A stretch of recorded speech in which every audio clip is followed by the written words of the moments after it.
Hi everyone! Today let's talk about section 1.5, linear first order equations. Recall in section 1.4, we saw how to solve a separable differential equation by integrating after multiplying both sides by an appropriate factor. For example, here, this differential equations, we can see the right hand side is a product of functions of x and functions of y. And what we do is we want to move the y to the left, so we multiply both sides by the factor 1 over y. Then we can get the following. And notice that the left-hand side is the derivative of natural log of absolute value of y, right? Because remember chain rule? Chain rule is 1 over y times y prime, so which is the left-hand side, right? And the right-hand side is the derivative of x squared. So derivative of x squared is 2x. So now each side is recognizable as a derivative respect to the independent variable x. That's why we can know that ln of absolute value of y equals x squared plus c. Okay? And the function 1 over y, this is the factor we multiply both sides, right? This is called an integrating factor. So an integrating factor is a function's mu of xy, such that the multiplication of each side of the differential equations by this integrating factor yields an equation in which each side is recognizable as a derivative. Okay, so in general, for first order linear equations, we can express it in this form. So we have y prime and y, and then we have the coefficients, and the functions on the right. They are all functions of x. You can see they don't have y in it. And we can express this general form into the standard form. Okay, so this is the general form. We can express it in the standard form. And the standard form, we want to have the coefficient of y prime is 1. Okay, so if we have a general form, then we just divide both sides by a1x, then we get this standard form. Okay, and the coefficient of y is p of x, and on the right hand side we call it q of x. Now, we define the integrating factor mu of x to be e to the integral p of x dx. Now, let's multiply both sides by this integrating factor and let's see what happens. So we have this guy times y prime plus this guy times p of x y. And the right hand side we have q of x times this integrating factor. Okay, now let's look at the left hand side. Do you realize the left hand side is actually the derivative of the integrating factor times y? Why is that? Oh, that is because of the product rule. See, we have a product of two functions of x. So we can have the first guy times the derivative of the second guy, and then plus the second guy times the derivative of the first guy. But the derivative of the first guy, this is what? Chain rule. E to the u derivative is e to the u times u prime. But u prime, what is u prime? You take the derivative of the integral p of x dx. And then derivative and integral, they kind of cancel. So that's why we only get p of x. Okay, so u prime is p of x. So now we can see the left hand side is the derivative of the integrating factor times y. Now, so that's why this guy equals the integral of the right hand side plus c. So this is the formula for the solution. Okay, and this method is called integrating factor method. Okay, summarized in steps. first step, express the ODE into the standard form. So standard form, we have y prime plus p of x dy equals q of x. So this is the standard form.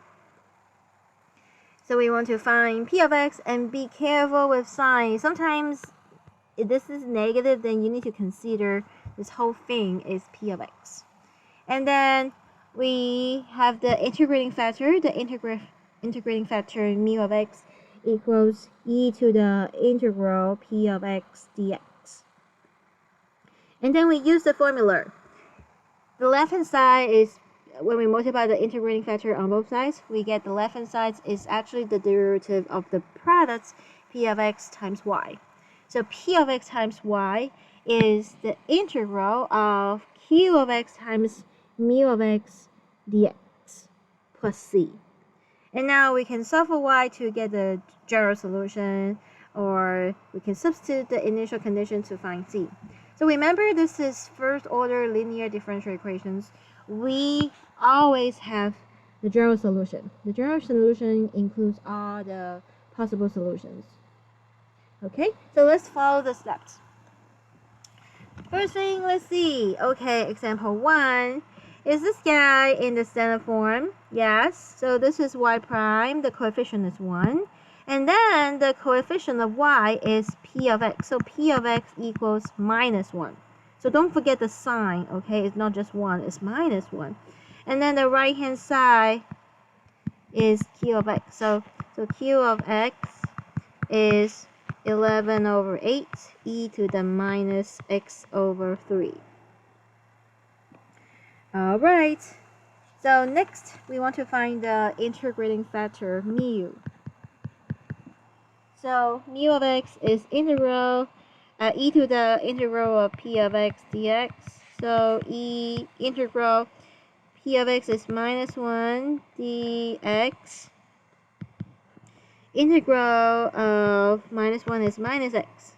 So this is the integrating factor. Okay, now we can use this formula. Okay, use this formula. We have the integrating factor times y equals the integral of q of x times the integrating factor dx plus c. Okay, what is this? Well, you can see 11 over 8 movie outside, and then we combine those e, so it becomes minus 4/3 x dx. And how do we integrate that? Well, we add, so e to the u, okay.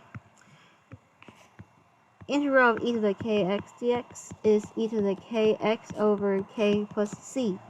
So we have e to the minus 4/3 x over minus 4/3. The third, we can put it on top, plus c. And then this equals 33 over, negative 32 e to the minus 4/3 x plus c. Okay, in this case, we can also solve for y. So y, we can multiply both sides by e to the x. Then we have y equals negative 33 over 32. This guy multiplied by e to the x is e to the minus 1/3 x. Right? And then plus c times e to the x. And guys, be careful. Don't rename a new constant.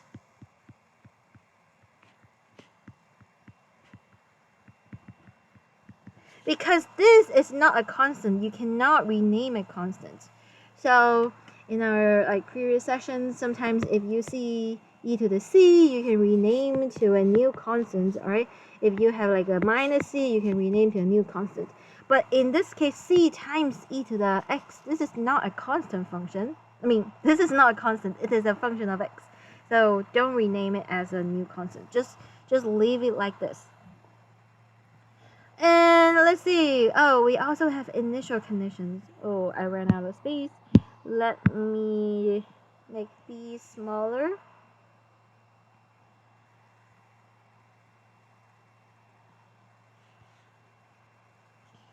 Okay. Now let's see. We plug in x is 0 and y is minus 1. So we have minus 1. Minus 1 equals x is 0, so e to the 0 is 1. So minus 33 over 32 plus c. Okay, move to the other side. 33 over 32 minus 1 equals c. So c is 1 over 32. Alright. So finally, our answer, y equals minus 33 over 32 e to the minus 1/3 x plus e to the x over 32. So this is our final answer. So far, so good, everyone. Okay, remember, first steps, make sure the differential equation is in the standard form. And then figure out what is px, what is q of x. And then the integrating factor is e to the integral of p of x dx. And then we have the formula. Integrating factor times y equals the integral of integrating factor times q of x dx.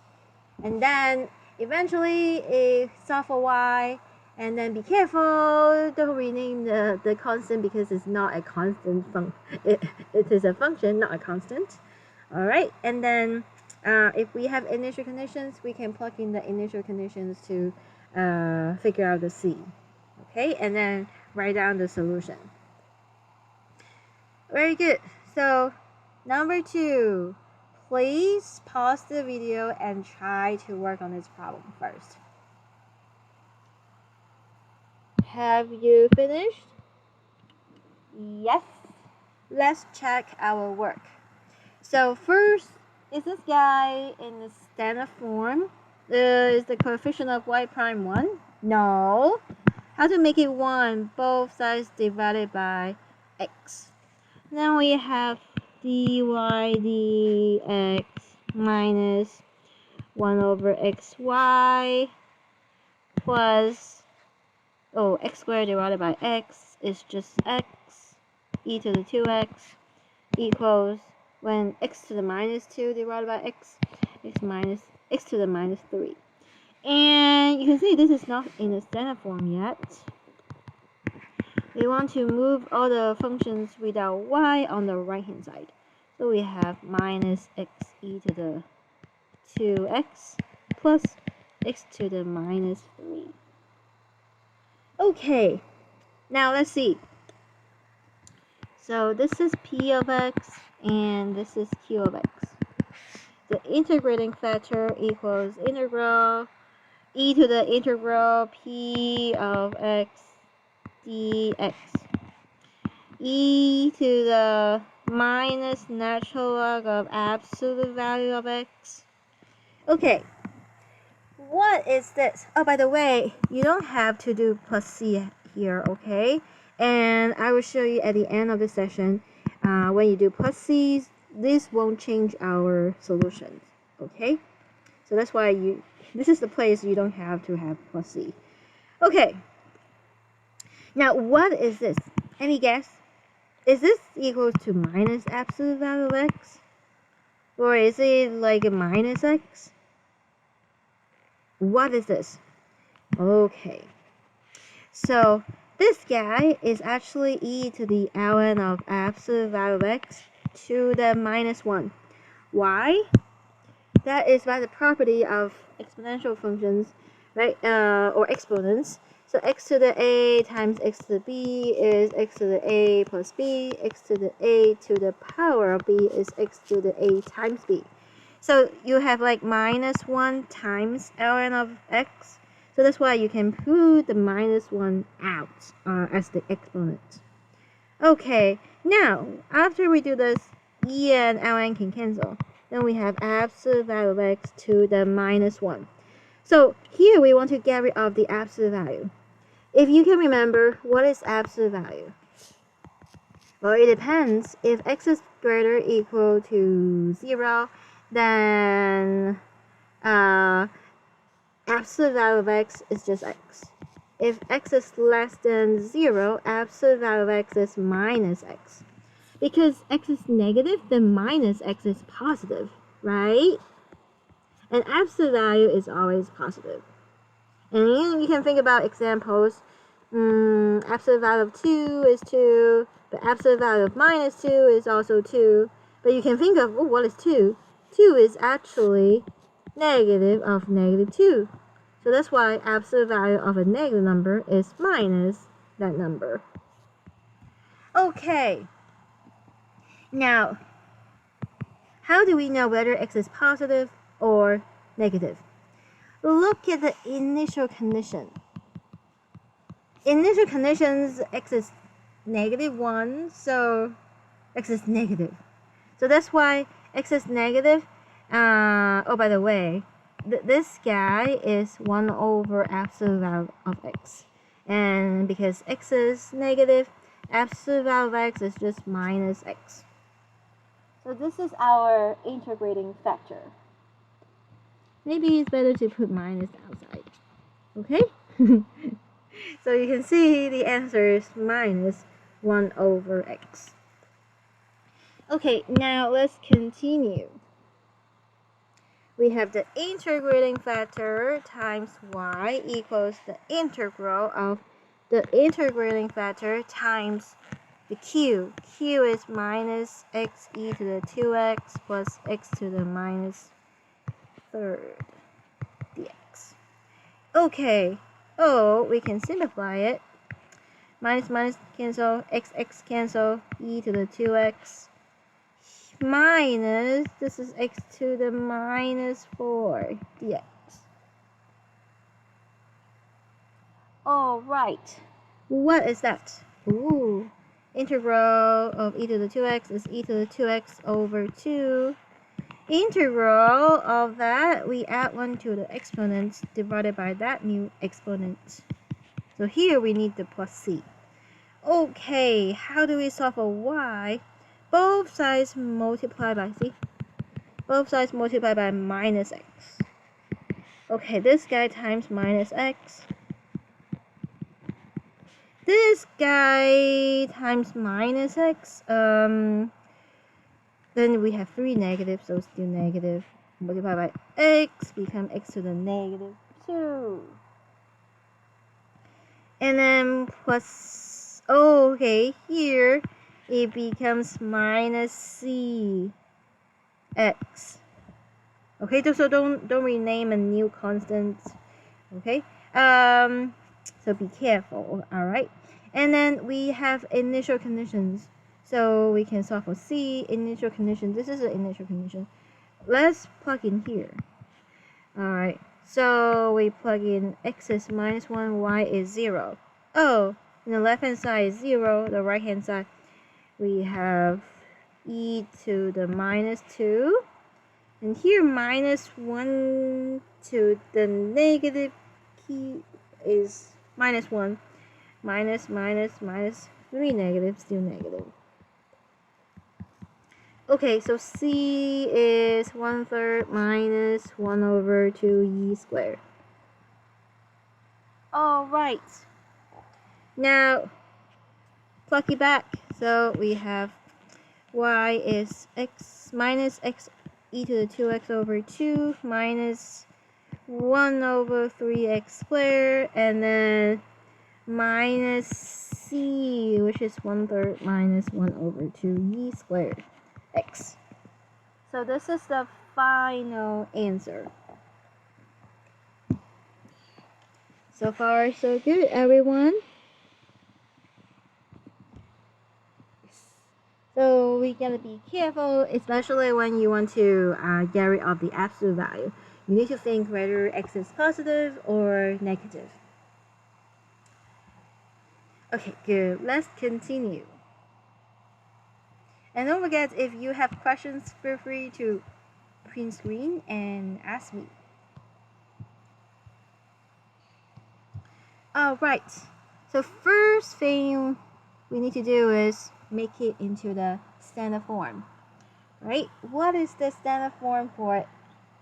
Well, we want to have the coefficient of y prime to be 1. So let's both sides divided by x squared minus 4.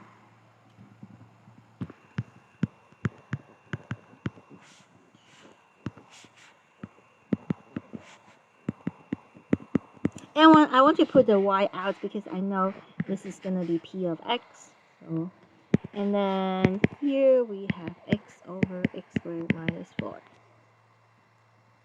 Okay, so this is p of x, this is q of x.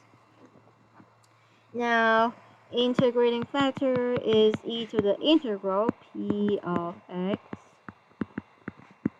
dx. Okay, what is that? Ooh, here, what we should do, pull the 3 out. Do you see here we should do u substitution? Because if we let u be x squared minus 4, then du will be 2x dx. Okay, so if we put a 2 here and then this divided by 2, you can see the top is du.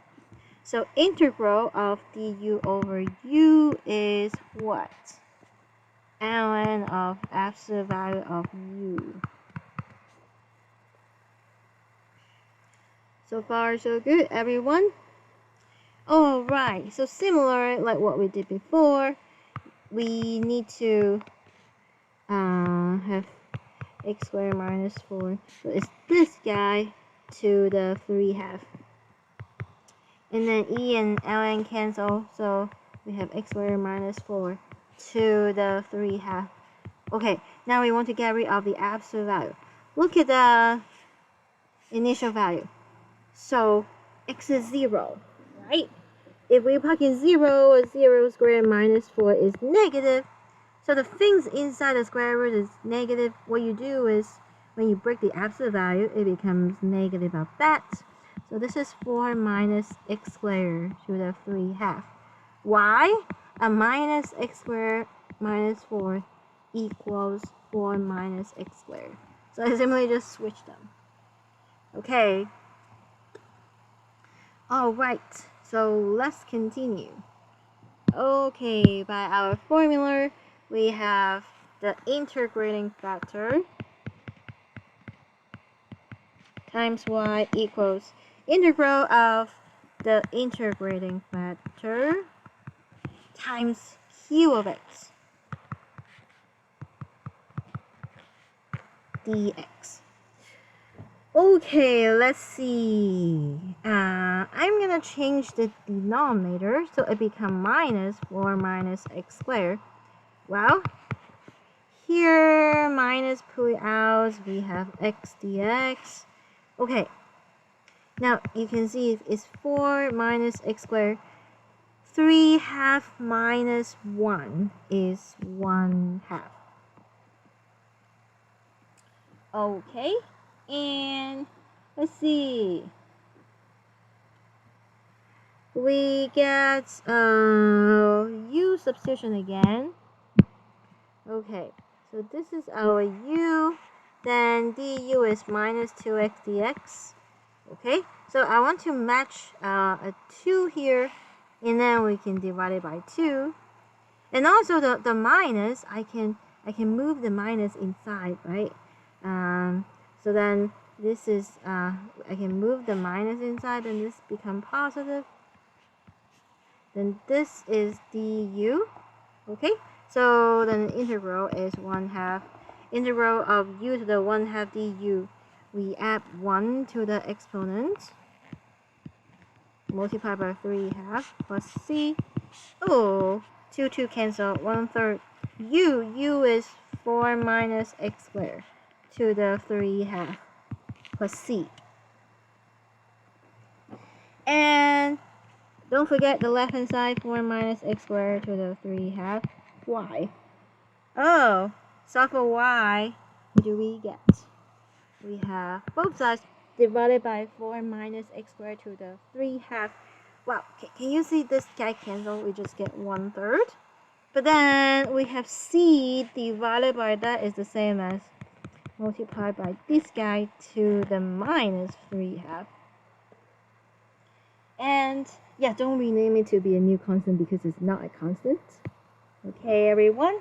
So this is the solution. And because we have initial value, let's plug in here. Okay? Let's see. X is 0, y is 1. So on the left hand side, we have 1. Okay, so 2. When we plug in x is 0, 4 minus 0 is 4. Square root of 4 is 2. 2 cubed is 8. And y is 1 equals 1/3. And this is also 8 plus c. Alright, so c is 8 minus 8 over 3. 3 times 8, 24. 24 minus 8, 16. 16 over 3. So finally, our answer is y equals 1/3 plus 16 over 3. 4 minus x squared over to the minus 3/2. Okay, so this is our final answer. And by the way, so in this case, the problem gives us initial conditions. Usually, if the problem does not give us initial conditions, well, you just assume the positive piece. Okay, so you just assume absolute value of that equals that function. Okay. All right, let's continue. Okay, in section 1.3, we talk about the theorem of existence and uniqueness. Okay, but that theorem is for all the first order differential equations. Okay, and actually we have a simpler theorem of existence and uniqueness for linear first order differential equations. Okay, so this is only for the linear first order differential equations. So given the initial value problem, if p of x and q of x are continuous on the interval alpha to beta with the initial value x0 is in it, then the initial value problem has a unit solution in at least that interval. Furthermore, the solutions can be written as so this is the formula using the integrating factor method. Okay, with an appropriate values of c. Okay, note, the region of validity of the solution can be bigger than alpha beta. So if you can remember in the theorem of existence and uniqueness, we want to verify f and partial f partial y whether they're continuous in an open rectangle. If yes, then we guarantee a solution exists in a subinterval in it, right? But we cannot get the whole rectangle. But in this theorem, we can actually get the whole interval. Okay, so this theorem gives solutions on the entire interval, where the old theorem gives solution on a subinterval. And second, if you try to figure out what is y prime, and when you solve for y prime, you get y prime is minus p of x y plus q of x. So this is the f of x. If we want to use the old theorem, notice that if p of x and q of x are continuous, then the f is continuous and the partial f partial y is continuous. So everything holds with the old theorem. Okay? So the only problem points are the singularities in the coefficient p of x and the forcing function q of x. All right. Now let's see, how do we use this to solve the examples? Okay, so solve the ODE and specify the interval on which the solution curve y. Okay, and now you can see all the, let's see, okay. Here we want to figure out what is p, what is q, right? So we want to make it as the standard form. So both sides divided by x. And you can see where's the interval on which the solution curve lies. So you can see now, this is the P, this is the Q. Q is continuous everywhere, and P is continuous when x is not 0. Okay, so we have the x-axis, and we have the 0 here. So take out this point. So then it's separated into two pieces. Look at our initial conditions. 1. So then we know it lies on this piece. Okay, so the interval the solution lies is going to be 0 to infinity. Okay, so solution lies on the interval 0 to infinity. Okay, now let's solve the ODE. Okay, integrating factor, which is e to the integral 2 over x dx. This is 2 ln of absolute value of x. And remember, this is not like 2x. This is, you're going to move the 2 in the power. Now you can get rid of the e and ln, so absolute value of x squared. But because our initial value, the x is positive, so this is x squared. Okay, it's because the initial value x is positive. Okay, now our formula tells us that integrating factor times y equals integral of integrating factor times q dx. Oh, integral of that is x cubed. Now, so for y, both sides divided by x squared, then we have x plus c times x to the minus 2. Okay, and we have initial conditions, so let's plug in here. So x is 1, y is 1, then the left hand side is 1, the right hand side is 1, plus c. Alright, so now let's see what happened. So c is actually 0 in this case, right? Oh, and then we just get y equals x if c is 0. Okay, and next, if we change our initial condition to y of 1 equals 5, then now what happened? Okay, we're gonna plug in 1, 5.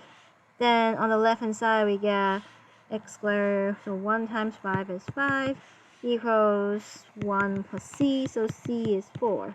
Then our solution becomes x plus 4 times x to the negative 2. Okay? Alright. So this is example 4. Okay, remark.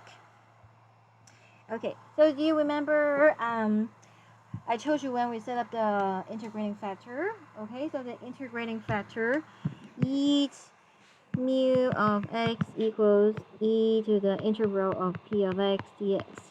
What if I have a c? Okay, how would this change? Well, this is e to the integral of this times e to the c, right? E to the c is a constant. Let's rename it. Let's rename it as d times. Okay. Let me use some symbol. Let me call this is mu bar. Okay, and then this guy, let's call it mu of x, because this is the original integrating factor in our formula, right? So let's call it mu of x. Okay, now let's see what happened. So now we have mu bar is d times mu of x. Then we multiply by y, we get d mu of xy equals integral d mu of x q of x dx. Okay, now do you see what happened? We can factor out the d, right? So we just get d mu of x q of x dx. So now d, we have d on both sides, we can both sides divided by d.